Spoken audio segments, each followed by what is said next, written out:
पर साथ ही साथ जब चाइना की बात आती है तो डिफेंस वाइज तो नहीं पता, लेकिन हम बहुत सारे ट्रैवलर्स के साथ बैठते हैं तो वो ये बताते हैं कि चाइना जी ही 2000 मतलब 2100 में जी रहा है और 100 साल आगे है हमसे।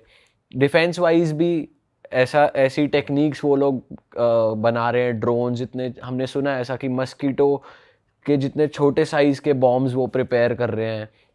तो मैं थोड़ा एयर पावर समझना चाह रहा हूँ, इंडिया वर्सेस चाइना को अगर कंपेयर करें तो क्या उनके पास हमसे बहुत एडवांस एयरक्राफ्ट्स और मशीन्स हैं? सी नो डाउट चाइना जो है वो बहुत ज़्यादा इन्वेस्ट करता है अपनी डिफेंस प्रोडक्शन में, डिफेंस मैन्युफैक्चरिंग में, बट वो कितना एडवांस्ड है, ठीक है, ये हमने ऑपरेशन सिंदूर में देख चुके हैं। एक्चुअली में फाइट जो थी वो पाकिस्तानी एयरफोर्स तो कर रही थी, but weapons which were being used were the Chinese weapon. उनका क्या परफॉर्मेंस है हम ऑपरेशन सिंदूर में देख चुके हैं। नाउ 1962 के बाद चाइनीज़ आर्म फोर्सेस कभी भी कोई बैटल लड़ी ही नहीं है। चाइनीज़ एयरफोर्स की क्या परफॉर्मेंस है, परफॉर्मेंस किसी भी एयरफोर्स की तब पता चलेगी जब वो एक्चुअल में बैटल फाइट करेगी और बैटल में रिजल्ट देगी। वेपन्स का हाल आपने देख लिया, उसकी एयरफोर्स का हाल क्या होगा वो तो उन्होंने कभी बैटल लड़ा ही नहीं है। 1962 में हमसे गलती ये हुई कि हमने हिंदुस्तानी एयरफोर्स को यूज़ नहीं किया, हमने सिर्फ और सिर्फ आर्मी को यूज़ किया, जिसकी वजह से हमें उस टाइम पे हार का सामना करना पड़ा। उस वक्त 1962 में हिंदुस्तानी एयरफोर्स काफ़ी एडवांस थी compare to Chinese air force. Reason being जो उस टाइम की जो टॉप लीडरशिप थी हिंदुस्तानी एयरफोर्स की, वो लीडरशिप, वो लोग थे, वो ऑफिसर्स थे जो कि सेकेंड वर्ल्ड वॉर में लड़ चुके थे, जिन्होंने बैटल देखे हुए थे। बट ये क्यों, किस वजह से ये पॉलिटिकल डिसीजन था कि हिंदुस्तानी एयरफोर्स यूज़ नहीं हुई, उसकी वजह से हमें ये जो भी फेस करना पड़ा। But at the same time 1967 में नाथुला एंड चोला में हमने चाइनीज़ को भगा भगा के मारा है। नाथुला इंसिडेंट अगर आपको पता हो तो नाथुला में उन्होंने धोखे से हिंदुस्तानी फ़ौज के 65 सोल्जर्स को सोते वक्त मार दिया था। उसके रिटालिएशन में हिंदुस्तानी फ़ौज ने उनके 400 सोल्जर्स को मारा, उन्हें वहाँ से नाथुला से भगाया, उन्हें चोला से भगाया। तो ये चीज़ें पता नहीं क्यों हमारी हिस्ट्री में, हमारे बुक्स में, हमारे मीडिया में पता नहीं क्यों इतना इनको दिखाया नहीं जाता। बट एक्चुअल में चाइनीज़ की क्या रियलिटी है, वो दिखाते क्या है और एक्चुअल में क्या है, उसमें बहुत बड़ा वेरिएशन है। अब जो आप बात कर रहे थे कि आपके कुछ फ्रेंड्स हैं जो कि ट्रैवलर्स हैं एंड चाइना जाते हैं, वो चाइना वो चीज़ दिखाता है जो वो दिखाना चाहता है। वो अपना अर्बन सिटीज़ दिखाएगा, है ना, अर्बन सिटीज़ में कितना डेवलपमेंट है वो दिखाएगा। But at the same time अगर आप गूगल करें, आज आप गूगल करना, जो उनके जो देहात एरियाज़ हैं, रूरल एरियाज़ हैं, वहाँ पे सड़कें नहीं हैं, वहाँ पे लाइटें नहीं हैं। हमारा आज की डेट में शायद ही ऐसा दूर दराज का भी कोई गांव होगा जहाँ पे सड़क ना हो, जहाँ पे बिजली ना हो, जहाँ पे इंटरनेट कनेक्शंस ना हो। तो वहाँ की जो रूरल एरियाज़ की जो हालत है वो बहुत ही बदतर है। एंड बहुत सारी चीज़ें वहाँ की मीडिया में बाहर आ नहीं पाती बिकॉज वहाँ पे एक ही पार्टी का रोल है। शी जिनपिंग जो कि प्रेजेंट में जो प्रेसिडेंट हैं चाइना के, उन्होंने लास्ट के 5 से 6 साल में 90 जनरल्स को एग्जीक्यूट करवा दिया है।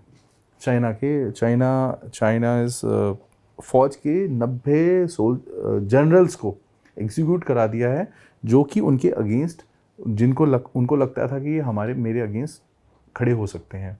तो चाइनीज़ फ़ौज में बहुत अनरेस्ट है अगेंस्ट द गवर्नमेंट। ये चीज़ें बाहर नहीं आ पाती हैं।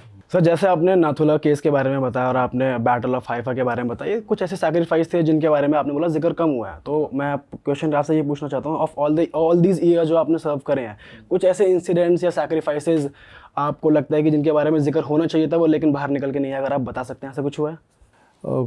दीपक, एक जो सोल्जर की लाइफ होती है ना, मतलब किसी भी सोल्जर की, किसी भी ऑफिसर की, वो अपनी सर्विस में बहुत चीज़ें ऐसी देखता है। इट्स नॉट जस्ट अबाउट जब आप लड़ाई कर रहे हो तब आपका सेक्रीफाइस, जब आप पीस टाइम में भी, जब आप देश की सरहदों को जब डिफेंड कर रहे हो, जब आपकी देश के लिए जो आप अपना फैमिली से दूर रहना, अपने अपने घर से दूर रहना, ये जो सेक्रीफाइस होता है, ये एक इसकी ज़्यादा बात नहीं होती है। मैं आपको एक एग्जांपल देता हूँ। मैं कश्मीर में एक राष्ट्रीय राइफ़ल्स के साथ अटैच था 2-3 साल पहले। राष्ट्रीय राइफ़ल्स के जो उस जगह के जो कंपनी कमांडर थे, वो एक मेजर रैंक के एक ऑफिसर थे।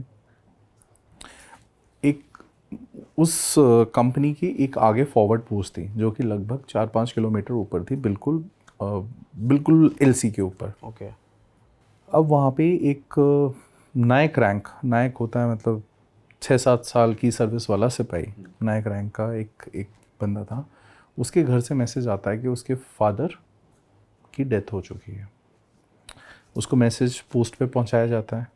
अब ये दिसंबर का महीना है, बर्फ़ गिरी हुई है, उस जगह पे बर्फ़ गिरी हुई है, 10 से 15 फीट की बर्फ़ है।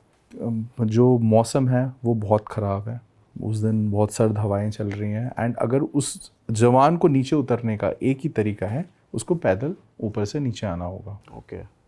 जो कि पॉसिबल नहीं हो सकता ऐसे एडवर्स वेदर में। अब एक जो सोच के देखो, एक जो सिपाही है, उसके फादर गुजर चुके हैं, उसको अपने फादर के क्रिमिनेशन के लिए नीचे आके वापस जाना है अपने गांव में, वो जा नहीं सकता। 1 दिन हो गया, 2 दिन हो गए, दूसरे तीसरे दिन, जब तीसरा दिन हो गया, उसको, जवान को भी पता है कि मैं नहीं उतर सकता। उसके फादर का मोर्चरी में जो भी उसके फादर की डेड बॉडी रखी थी, फाइनली उसका क्रिमिनेशन कर दिया जाता है कि भाई लड़का तो आ नहीं पाएगा। अब वो 3rd डे वो नायक अपने सूबेदार साहब के पास जाता है, जो वहाँ पे लोकल सूबेदार, बोलते साहब मेरा इस तरह से तो मैं रह नहीं पाऊँगा, आप मेरी ड्यूटी लगा दो। ओके। नाउ जस्ट, अब वो सूबेदार साहब उस मेजर साहब को कॉल करते हैं जो कि मेरे साथ वहाँ पे तैनात थे। मेजर साहब बोलते हैं कि, मेजर साहब उस नायक से फिर बात करते हैं, बोला तुम कोई बात नहीं, तुम रेस्ट करो, तुम्हें ड्यूटी पे नहीं लगाया जाएगा। मतलब वो अब सोच के देखो उस नायक का मानसिक, उस टाइम पे क्या मानसिकता होगी उसकी। करेक्ट। तो ये सैक्रिफाइसेस हैं जो मतलब अनहर्ड एंड अनसीन चले जाते हैं। सर अभी यूएस ने अटैक करा ईरान पे, एंड ये बताया जा रहा है कि उन्होंने जो इक्विपमेंट यूज़ करा है, जो फाइटर मशीन यूज़ की है, B2 बॉम्बर्स, वो बहुत ज़्यादा इक्विप्ड है, नॉन ट्रेसेबल है, ट्रैक नहीं किया। तो वाकई में बहुत ज़बरदस्त मूव है क्या वो इक्विपमेंट? या जो B2 बॉम्बर्स है ना, ये स्टेल्थ टेक्नोलॉजी का एक बेहतरीन उदाहरण है। अब आपको थोड़ा सा ये आश्चर्य होगा ये जान के कि जो B2 बॉम्बर का जो जेनेसिस है ना, जो एक आइडिया था, जो आइडिया पनपा था, वो पनपा था 2nd वर्ल्ड वॉर के बाद। जो नॉर्थरूप, जो इसके जो मालिक थे, जिस कंपनी ने ये B2 बॉम्बर्स बनाया, उसके जो मालिक जो हैं, उन्होंने ये आइडिया सोचा था कि यार जो हम क्यों ना ऐसा कुछ डिज़ाइन करें किसी एयरक्राफ्ट में जिसमें जो एक्सपोज पॉइंट्स मतलब उसके टायर्स एंड इंजन्स, वो कितने से कम एक्सपोज हों एंड वो कम से कम रडार के कवरेज में आए। इसका फर्स्ट प्रोटोटाइप जो फ्लाई हुआ था वो 1978 में फ्लाई हुआ था। इसने फर्स्ट टाइम जो पार्टिसिपेट किया था वो किया था कोसोवो वॉर में इन 1987। ओके। B2 बॉम्बर ने, एंड एक्चुअल में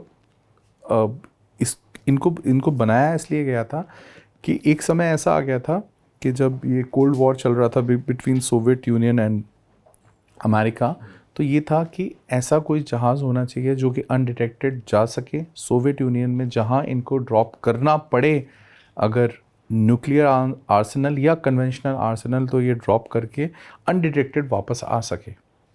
तो उस थॉट प्रोसेस से B2 बॉम्बर का डिज़ाइन किया गया। एंड अभी जो इन्होंने फूडो में, जो ईरान में जो न्यूक्लियर फैसिलिटी है, वहाँ पे जो बॉम्बिंग करी, उसमें Tu-154 बॉम्ब्स यूज़ करें। एक बॉम्ब का जो वेट है वो है 13,000 kgs। Single bomb. Crazy. And just imagine वो 15 kilometres height, approximately height of 50,000 feet से अगर 13,000 केजीज का कोई बॉम्ब गिरेगा जो कि वर्टिकल गिर रहा है, पिन पॉइंट करके गिर रहा है उस जगह पे, वो पेनिट्रेट कर सकता है ऑलमोस्ट 200 टू 250 मीटर्स। जब वो फोटो में जब उन्होंने ये बम्बार्डमेंट की तो उस शहर के आसपास अर्थक्वेक के झटके महसूस हुए, इतना लीथल है वो। एंड इसका एक एडवांस वर्जन B-21 बॉम्बर भी मेकिंग में है, जो कि एक्सपेक्टेड है 2032 तक वो US एयरफोर्स जो है उसे अपने उसमें इंडक्ट करेगी। बट करंटली सर कह सकते हैं कि यूएस एयरफोर्स अभी नंबर 1 पे है with all the machinery and technology. अगर हम मशीन की बात करें तो यस, US इज़ नंबर 1। और जो ऑफिसर्स की बात अगर की जाए, वो किस कंट्री के बेस्ट हैं, मतलब इंडिया के अलावा?